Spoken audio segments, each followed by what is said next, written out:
Yavapai Broadcasting and the City of Cottonwood proudly present Inside Cottonwood, an inside look at the decisions and issues of the City of Cottonwood. Brought to you by Arizona Smile Designers.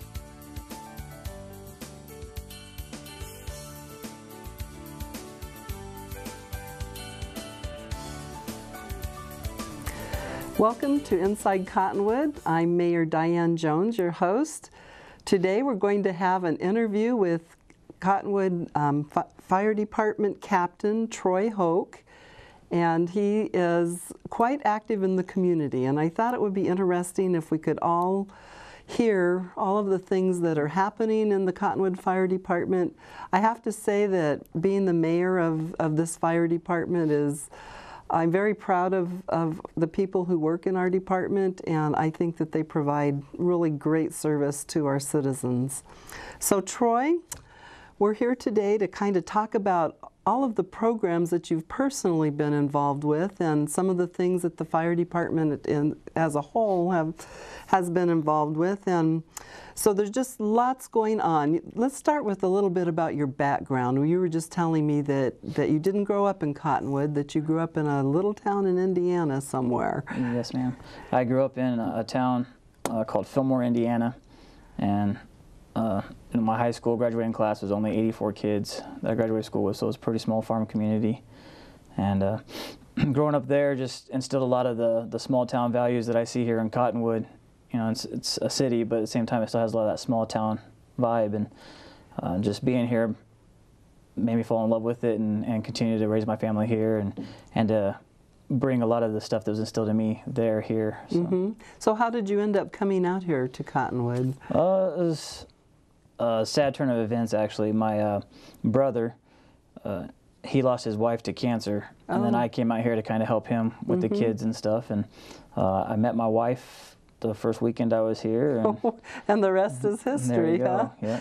So let's talk a little bit about Amy. Amy is just a unique, wonderful person, and she works for the Yavapai County Juvenile Probation Department. Yes, ma'am. And her background was she attended college, and it's some kind of unique degree that she got. Yeah. Forensic science. Forensic science. I had read that somewhere, and so that allowed her to do what she does today. And both of you are extremely involved with the youth in the community. Share a little bit with me about, you've invited me, and I've attended some of the what do we call them, the Firefighters Youth and Leadership. Yes. Tell me a little bit about that. What is the program? What is the purpose of this program? The purpose of the program was just we all make mistakes, and sometimes I think as a youth, it's once you make a mistake, you've got two ways to go. You either continue to make the same decisions over and over again, or hopefully somebody gives you the opportunity to say that there's a different way.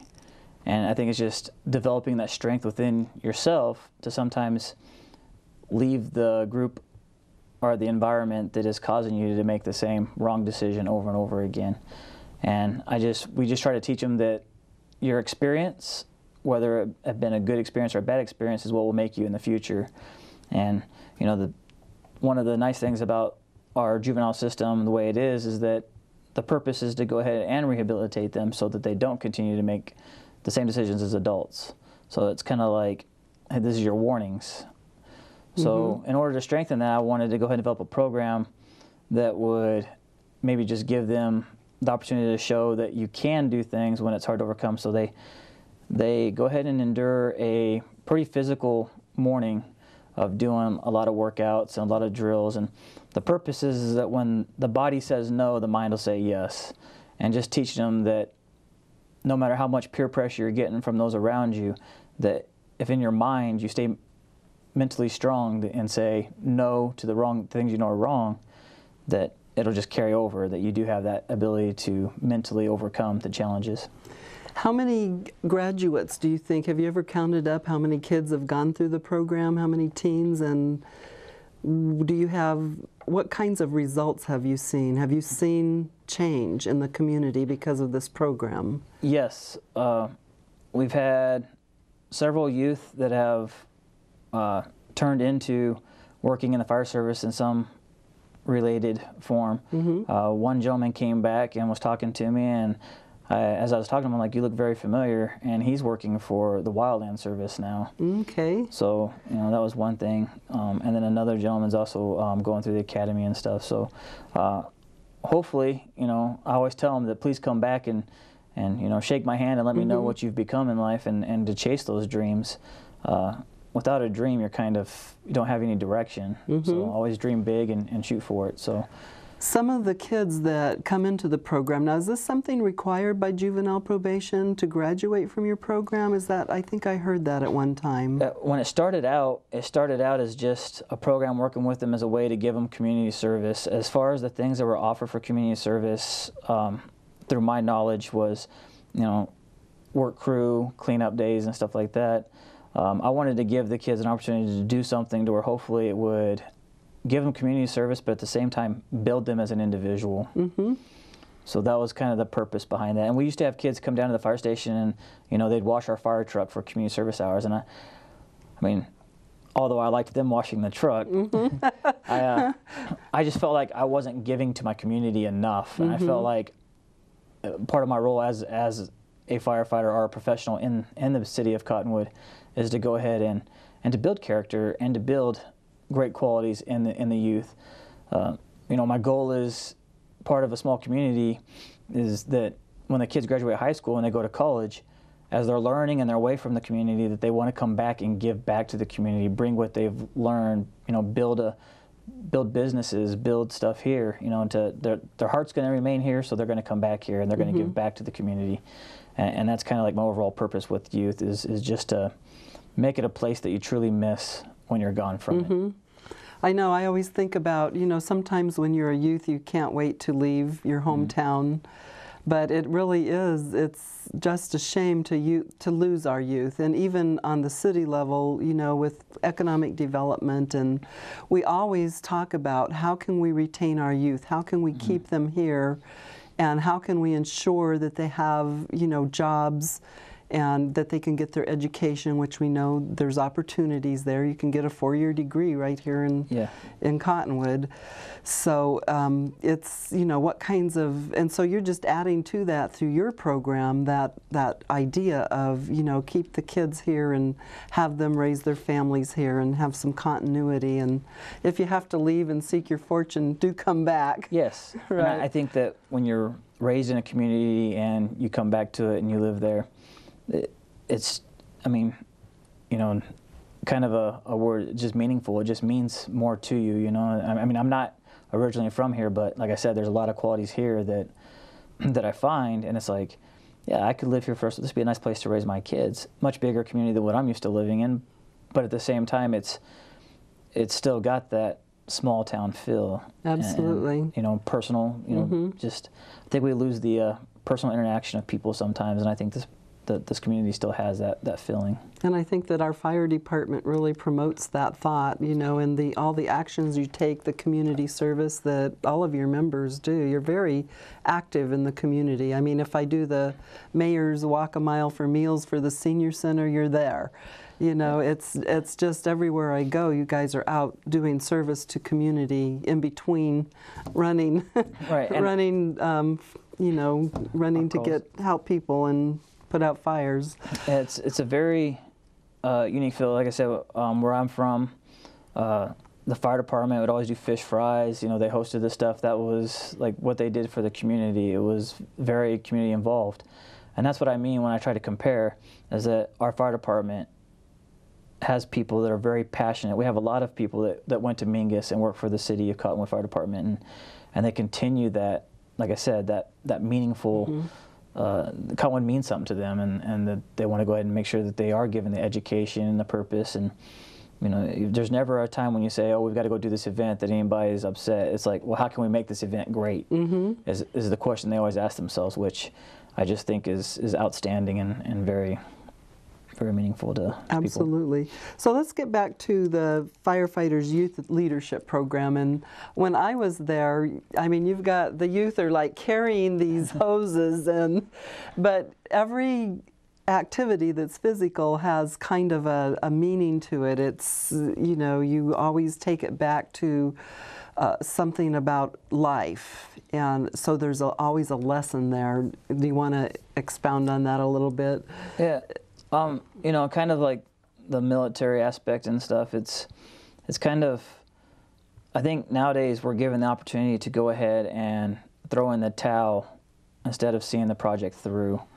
And I just want to go ahead and incorporate in the kids that it's easy to walk away, it's easy to give in, it's easy to go with the crowd, but you're the one that controls your success.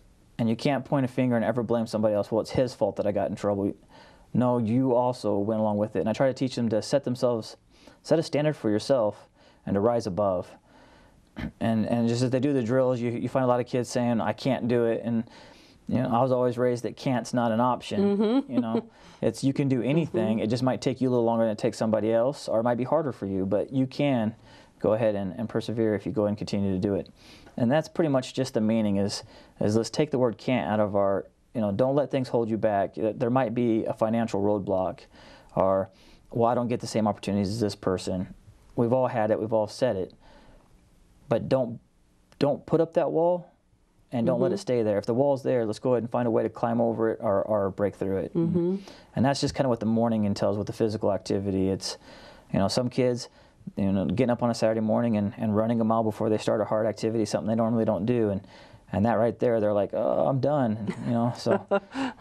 But it's good to see them overcome. I think that's probably one of the most, as far as myself as a coach or a mentor to anybody, is when somebody says no, or they're very argumentative with you, and it's like, I'm not going to do this, but then they do it, and then you just see the smile on their face that accomplishing something gave them. And they're proud of themselves. Exactly. Yeah. I mean, and that's just it. It's like, I want these kids to accomplish something for once instead of, you know, they get a certificate at the end of it. It's something that they can look back on, and hopefully, sometimes that's the first accomplishment maybe that they've ever gotten. And then hopefully it just builds from there, that they continue to get more. So. It might be the first time in that child's life that he actually overcame, and something clicks in his or her head that, wow, I can do this. And so the inspiration is there, and then the seed is planted, and that little bit of confidence is put inside, and they go from there.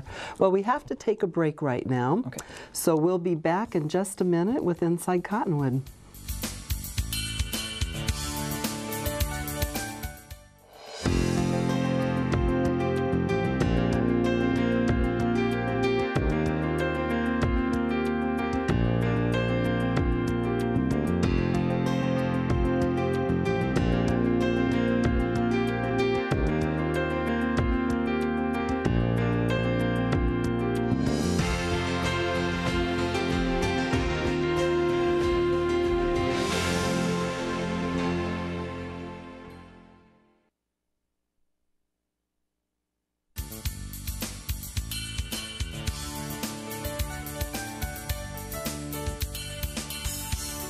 Welcome back to Inside Cottonwood. Today we're interviewing Troy Hoke, and Troy is a captain on our fire department. He's started out as a firefighter and worked his way up to captain already. Yes. And how long have you been working for the department? I've been with the City of Cottonwood, volunteer and career, for approximately 10 years. Okay, 10 years.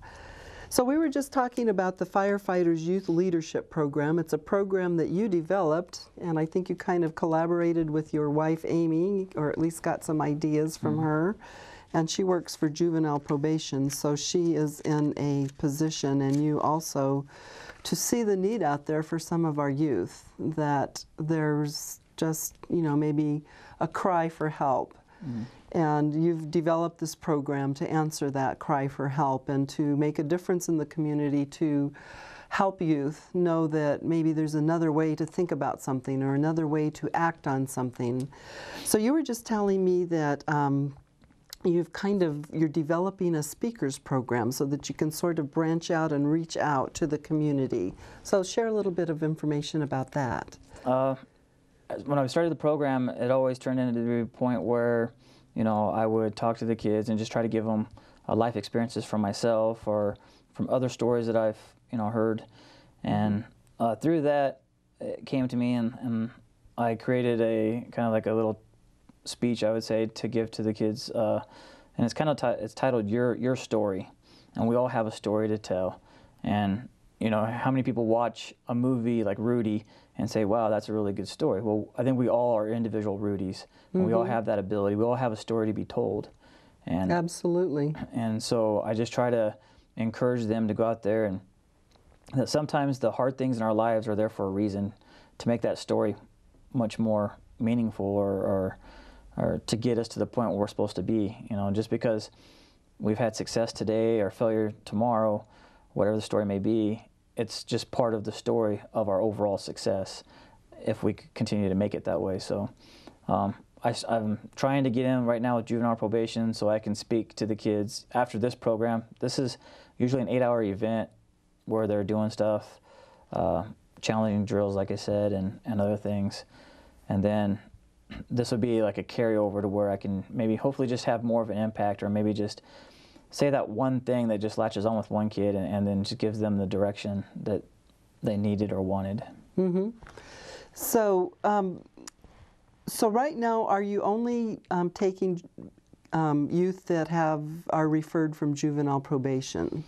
Yeah, that's the way it started. Of course, I'm the type of person, I can't sit still. I like being busy. Mm-hmm. And I'm looking to go ahead and grow this program. And if anybody says, well, hey, I'd like for my child to participate in something like this, or if you might be able to go ahead and do something, any group, youth group, adults, anything, I'm willing to go ahead and put something together or do that. If they say, hey, maybe you can give us some ideas or work with us on this, I'm willing to. Anybody at the fire department's willing to. I mean, that's what we're here for. We want to be, I view us as a strong center block of the community, and hopefully we're one of the pillars that holds it up, and continue to do that. So if anybody wants to call and has an idea, I'm always looking to put on more programs and do more stuff for the community. So. And you've been involved a little bit in the teen center that a group of citizens is trying to put together, and of course that might be a program that we could have you do for teens that aren't on probation even. It would help. I mean, from what I saw in the program when I observed it the couple times that you've invited me, it could be for any youth. It would be valuable. And I mean, it's youth and leadership, so it's for anybody that is looking for maybe something. I mean, we all need motivation, and it might just be the one thing that motivates somebody to go ahead and continue, especially if school can be hard, and if it starts getting bumpy and you need that little push, somebody could do something like this, and hopefully it would just give them that courage and that motivation to go ahead and see it through. Have you taken kind of your presentation out to like Rotary or Kiwanis or any of those groups? No, I haven't, but if I can ever get through the door or somebody wants to call, I mean, that's what I mean. Sometimes I'm limited on my, having the wife that worked for juvenile probation made this a little bit easier to get this accomplished. But I'm always looking for opportunities to like I said, help and do anything in the community that just builds and motivates others. And it's nice, I mean, you really focus on the youth, but you help others, I mean, seniors and all kinds of folks too. So let's talk a little bit about some of the other things you do. You were sharing with me that you're coaching Little League now, so tell me a little bit about that. Yes. I've coached youth sports pretty much since I've moved here. And you have a son and a daughter, son and a daughter, and they're about that age where they're into these sports and things, so you're supporting them and the community. Yeah, my son's 11 and my daughter's 8, and when I first moved here, I was fortunate enough to meet some people that coach basketball, and I started coaching in the City League before my son was old enough, and that kind of helped me get in the door, and then I just continued to coach. I definitely love coaching. Most of my life, I think that's what influenced me and gave me that caring attitude was the father figures that coached our little leagues and stuff, and just the advice that they'd always give you. I mean, nothing more discouraging when you try really hard and you don't succeed, and then the coaches are there to pick you up. And I just kind of hung on to that, and I want to give that back to the kids that I coach. So that's great. How's Little League doing this year? well, let's see, in summer you don't play, it's the school year. Right, our little league season. Yeah, our little league just ended as far as the season, but now we're moving on to All-Stars. So hopefully I'll be coaching All-Stars, and I look forward to it. Verde Valley has done really well in the All-Star level as far as the district goes. So how many children are in Little League? Usually in the majors, we have roughly about 67, probably about 70 kids in the majors. And as far as the minors go, I'd probably say probably around there. So just in those two, around 140 kids that are in those two. That's minus T-ball and that. So you just really, that's really great training on getting, you know, socialization and winning and losing and, you know, coping with life. I mean, it's really just a miniature lifespan. Yeah, I mean, if done right, it can be a very good character tool. That's for sure. And I think there's a difference between winning and success, and I definitely try to teach success. And you know, you're 12 years old, you're gonna fail. We're gonna fail. It's new to us. We're still learning, and just learning how to still succeed and not look at that as failure, I think, is the biggest emphasis that I try to have. It's a great life's lesson. So. Well, it's already time for another break. The half hour is flying by, and we still have quite a bit to cover, but we're going to take just a minute, and we'll be right back to learn more about what Troy does in the community.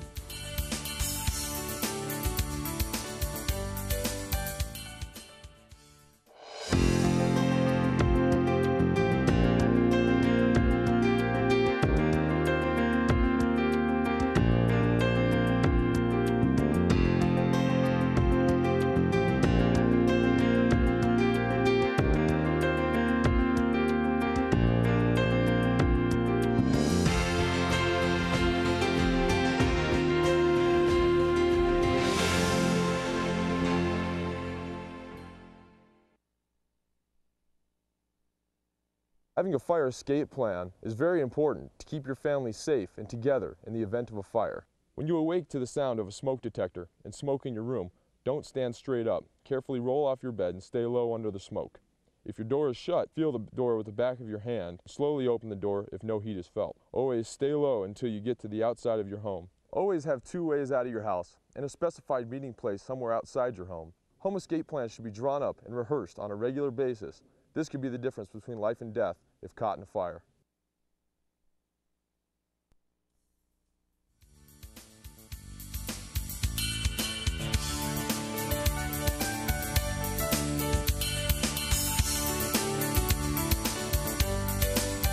Welcome back to Inside Cottonwood. We have Captain Troy Hoke from the Cottonwood Fire Department with us today, just sharing some things that he personally does. I know that the other firefighters do a lot of work in the community also, but I've really been impressed with your work, Troy, and the things that you've done and your focus on youth, which is so important.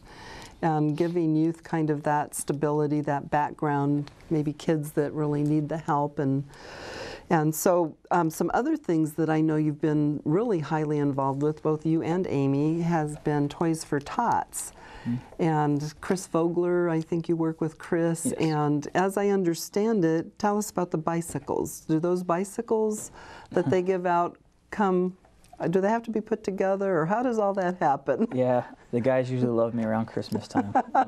You volunteer them for lots of work, huh? Exactly. Like I said, I mean, part of being in a fire department, you know, I definitely want to be in the community and make things happen, and you know, stuff that we're proud of. And I think everybody at the fire department just gets a joy, especially when we do the Christmas party and we're giving away the bikes, and they spent, you know, 5-10 minutes putting it together, and they see it going to some kid and the smile puts on their face. It just brings back what Christmas is. You know? So it's just, I mean, nothing like a little boy or a little girl getting a bicycle and putting a smile on their face just makes you realize how good life can be sometimes. So. I know, and you know, I'll put a plug in for Chris Vogler.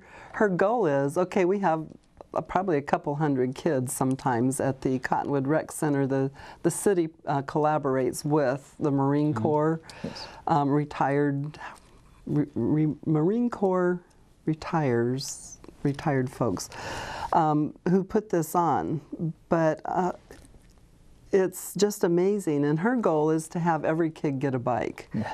And I think you probably only put together about, what, 30 bikes maybe, 20 to 30 bikes? We pretty much average about 2 for each age group. That's two boys and 2 girl bikes for each age group. But yeah, she usually brings back a big shipment and drops them off the fire department, and then we clear out a section of the bay. Put them together. Yeah. So Cottonwood Fire Department puts the Toys for Tots bikes together, and they're just, you know, the kids, like you said, I attend these events, and just the smiles and the kids that actually get drawn for the bikes. But there are a lot of disappointed little kids. Yes, we definitely would like to have bikes. More bikes for so sure. If anybody can contribute bikes for this program, Toys for Tots, I'm sure that Troy would help you out and connect you with the right people. And if you just want to bring them down to the fire station in a box, we'll put them together and get them to Chris. So don't forget, bring a bike in a box if you have to, and they'll put them together down at the fire department. But we'd sure like to see a lot more kids getting bikes than we've been able to do. Yeah, I mean, it's a good program. It's all local. Everything Chris and Keith do, it all stays here in the Verde Valley. And the rec center has been awesome as far as hosting a party, and I think the past 2 years we've done it, it's went over really well. It's just really nice to see a community come together in a time like that. I mean, Christmas is one of the times where it is about giving and caring for others, and I think the city as a whole does a really good job as far as trying to go to what their expectations of caring and giving are. They do a really good job of trying to meet those. And these families are needy families. I mean, those kids wouldn't be getting sometimes very much of a Christmas if it weren't for the community coming out and giving and doing this. So, you know, it's about our kids, it's about children, and it's great to see their smiles, and it's good to know that the Cottonwood Fire Department goes all out. There was some kind of story about you guys are like called out in the middle of the night sometimes to help Chris unload trucks and late at night and on Saturdays. And she had a truck show up with books, and they didn't have a ramp, so that would be had unloaded. So I just started calling all the guys as they were off duty. I mean, a lot of the guys were at home cooking dinner for their families, and they shut the stoves off and came down, and we just started doing it. You know, so it was nice. You know, and then we always try to, you know, make sure that we hold ourselves to a standard that, you know, it's just not 24 hours that we're on duty. It's about the 48 that we're off also. We're still giving the community volunteering, coaching, and just making sure that we, like I said, we want the community to know that we're there for them, and that we truly go out of our way to give back in every which way we can to the best of our abilities. Absolutely. I think the Cottonwood Fire Department is giving good value for the dollar, you know, as far as tax dollars go, and your department, you know, it does a lot of work on not a very large budget. So a lot of guys volunteer a lot of time to make, like I said, the programs we do, it's usually all volunteer. We try to get with our community as much as possible. We work with Mingus. I started 2 programs with Mingus as far as the getting people that take Mr. Boysen's class. They all get certified in CPR, which helps them pursue any other goals that they're looking at as far as the physical therapy side goes. And so, I mean, we volunteer our time there doing that for them, and then we work with Coach Young as far as maybe doing some of the firefighter fitness drills with his class. And I mean, we're always just trying to work with anybody and everybody as far as building programs and doing what needs to be done. And then you do the guns and hoses, and as I understand it, that's a fundraiser. Yes. The money that you earn from that goes to the Mingus High School. Yeah, it goes to their booster club, and that just gives them money. Football is definitely an expensive sport as far as pads, helmets, and all that. So all the money that's raised during the Guns and Hoses event is given right back to the high school. So it's just anything we can do. You know, that's what we want to do. You know, any charitable event we can participate, and hopefully more people keep coming and watching us relive our high school dreams of playing football. And I think that don't the firefighters often win? It seems like the past few years that I've attended that you've won. Yeah, we usually have the the better outcome in the end. So. But it's all in great fun, and yeah, it builds a great. I mean, definitely the fire department and police department have a good relationship, and when we get out there, it's all in fun, and it just, once again, it builds a bridge between the two departments and just creates a great working relationship.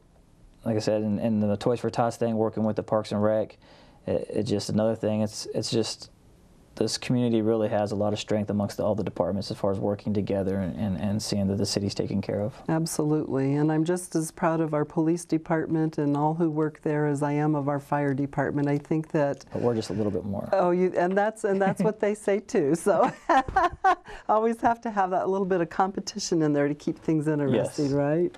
Well, you probably won't believe this, but our half hour is already gone. It just flies by when you're learning interesting things about the community. I'd just like to say thank you, Troy, for what you do, and extend my thanks to Amy, and both of you are just so committed to this community. And I think that you set a great example for others, so you are appreciated. Thank you very much. Well, thank you very much for giving me the opportunity to serve this fine community. So you're welcome. That's our show for today. Thank you for being with us.